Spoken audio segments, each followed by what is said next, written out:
Assalamualaikum warahmatullahi wabarakatuh. Perkenalkan, nama saya Cahaya Mentari dengan NIM 242020120022. Di sini saya akan menyampaikan sebuah presentasi dari tugas UTS Analisis Wacana dengan dosen pengampu Dr. Rama Kertamukti, MSN. Izinkan di sini saya akan menyampaikan salah satu tema yang diberikan oleh Pak Rama, yaitu humor Islami dan ambiguitas dakwah di era meme.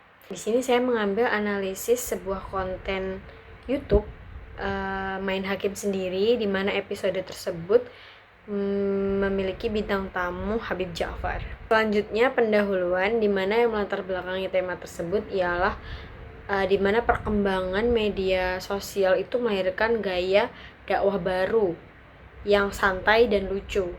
Seperti humor Islami itu sendiri dalam konten digital seperti YouTube-nya Main Hakim Sendiri yang bersama Habib Ja'far, di situ membuat pesan terasa lebih dekat dengan generasi muda karena bahasa yang disampaikan juga lebih santai.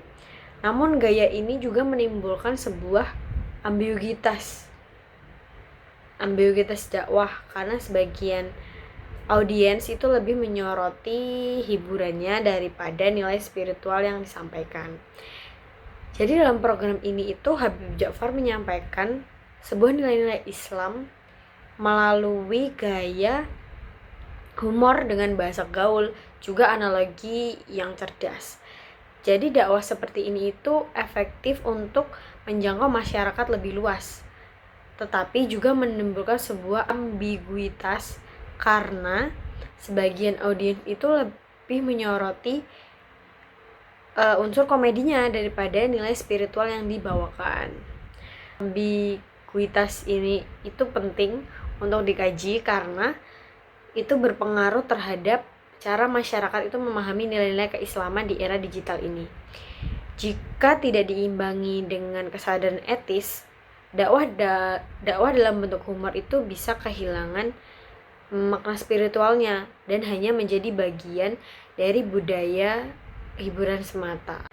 Selanjutnya itu ada contoh konten di Main Hakim Sendiri, YouTube-nya Main Hakim Sendiri, di mana di situ Habib Ja'far menjadi penengah, di mana di situ ada sebuah kasus pencurian dan Habib menjadi penengahnya. Untuk konten sebelahnya itu di situ Yono Bakri, yang mana dia berperan sebagai pencuri yang sedang dihakimi. Dia melakukan pembelaan saat ia dituduh mencuri sandal di masjid. Dia mengutip kembali apa yang disampaikan Habib Ja'far sebelumnya, ambil yang baik, tinggalkan yang buruk. Nah, di situ kan terjadi sebuah ambiguitas di mana makna ganda tersebut terjadi gitu. Selanjutnya ada pun kajian teori menggunakan teori analisis wacana kritis dari Norman Fairclough, di mana analisis wacana menurut Fairclough itu sendiri adalah sebuah pendekatan untuk memahami bagaimana bahasa itu digunakan dalam teks, media, dan percakapan untuk membentuk suatu makna, kekuasaan, dan ideologi dalam masyarakat. Jadi dalam teori analisis wacana itu sendiri itu meliputi teks. Di dalam teks itu ada bahasa, humor, dan gaya komunikasi. Lalu ada praktik wacana, di mana produksi dan konsumsi pesan itu terjadi. Lalu ada praktik sosial, di situ realisasikan dengan konteks budaya digitalnya. Jadi Fairclough itu percaya bahwa bahasa itu tidak netral. Jadi setiap teks, ucapan, dan percakapan itu selalu mengandung pandangan, nilai, dan ideologi tertentu. Dengan kata lain, wacana itu bukan sekedar sebuah kata-kata, tetapi juga sebuah alat sosial yang mempengaruhi cara kita berpikir dan bertindak. Masuk ke pembahasan, jadi ada sisi negatif dan positif yang tersirat dalam analisis ini, di mana sisi positif yang dapat kita lihat itu seperti humor membuat dakwah terasa lebih inklusif dan menyenangkan gitu. Jadi tokoh agama itu bisa tampil lebih modern, terbuka, dan lebih dekat dengan masyarakat digital. Juga pesan moral yang disampaikan itu mudah diterima karena cara penyampaiannya itu bukan seperti menggurui gitu. Adapun sisi negatifnya itu audiens kadang malah terlalu fokus kepada kelucuannya gitu daripada nilai dakwahnya. Jadi resiko munculnya tafsir bebas di sini itu pesan religius itu dipahami hanya sekadar hiburan, bukan refleksi spiritual gitu. Jadi potensi reduksi nilai agama itu seolah menjadi bagian dari konten entertainment saja. Jadi disinilah munculnya bentuk ambiguitas dakwah digital ketika isi dakwah itu tetap ada namun tujuan bersinggungan dengan algoritma hiburan.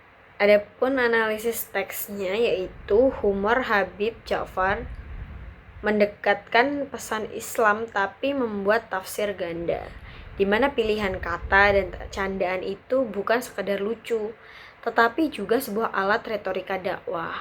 Namun karena gaya bahasa ini sangat cair dan informal, terbuka kemungkinan penafsiran ganda itu terjadi gitu. Praktik wacananya yaitu produksi konten dikelola media profesional narasi yang mengejar engagement.